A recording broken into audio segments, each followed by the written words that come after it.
My name's Ashlin Penn. I'm a senior at Kingwood High School, and I will be attending the University of Oklahoma in the fall. Ever since I was a kid, I loved to take things like a ballpoint pen, the remote control, or even the stapler and take them apart. I was so interested in learning how something worked, taking it apart, and attempting to put it back together. Usually during this process, I ended up breaking it, and then it would actually need to be fixed, and I often couldn't fix it. However, when I was successful, I told everyone. I was so proud of myself for doing something that I had absolutely no business messing with. And I know that it annoyed my parents when I took apart almost all the pins in the house, because when I messed up the first one, I did not stop until I got it right. But boy, did we celebrate when I did get it right, because then my family could focus on things that were actually important and not whether or not they would be able to use a pen that day. So, just as any mechanical object has parts that are required to function, so do we have parts of our own that equip us to carry out what our God has designed us to do. Ephesians 2:10 says, "For we are his workmanship, created in Christ Jesus for good works, which God has prepared beforehand that we should walk in them." We should take pride in our identity and who our God has created us to be. One of the coolest things for me about God is his craftsmanship. Although it may not come across this way to us all the time, God is always perfect in his construction.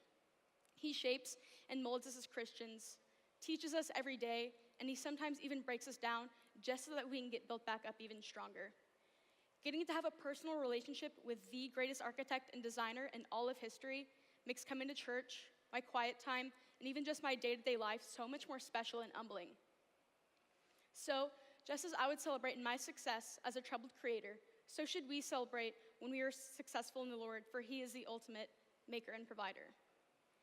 I've also been able to translate my childhood passion into my life now. When Harvey hit, I got to be God's hands and feet to others in relief for this community. I helped rip apart homes so that the restoration process could begin. I also traveled to the Dominican Republic to help build 2 homes for families in need.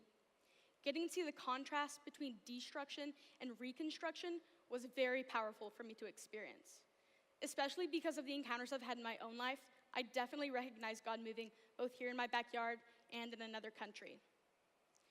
One of the major themes for us when we were in the Dominican was obedience. When we follow God's call for our lives, there is life change. Psalm 119 talks about God creating us and how we're designed to obey and love him. Because of his unfailing love for us, we should be able to reach out to others.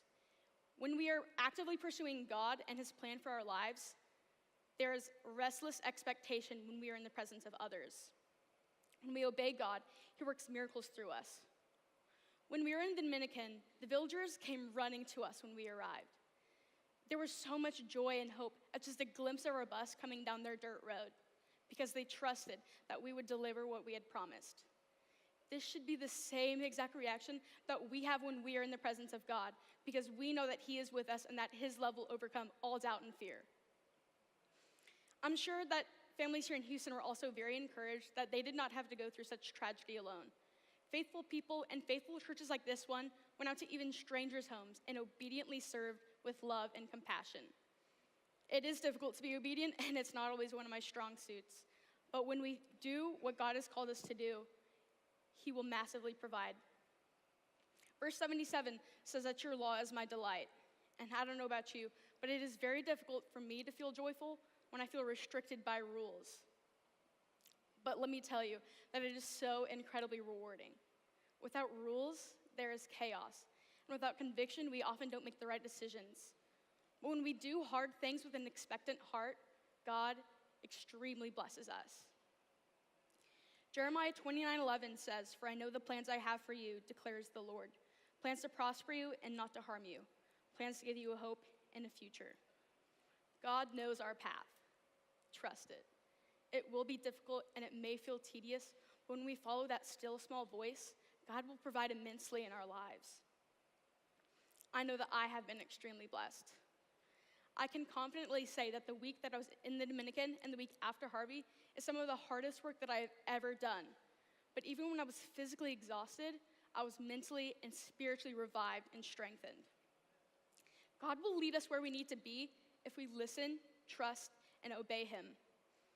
I'm not perfect at all, and I do not always represent the qualities that I've covered today, but when we follow God, he blesses us.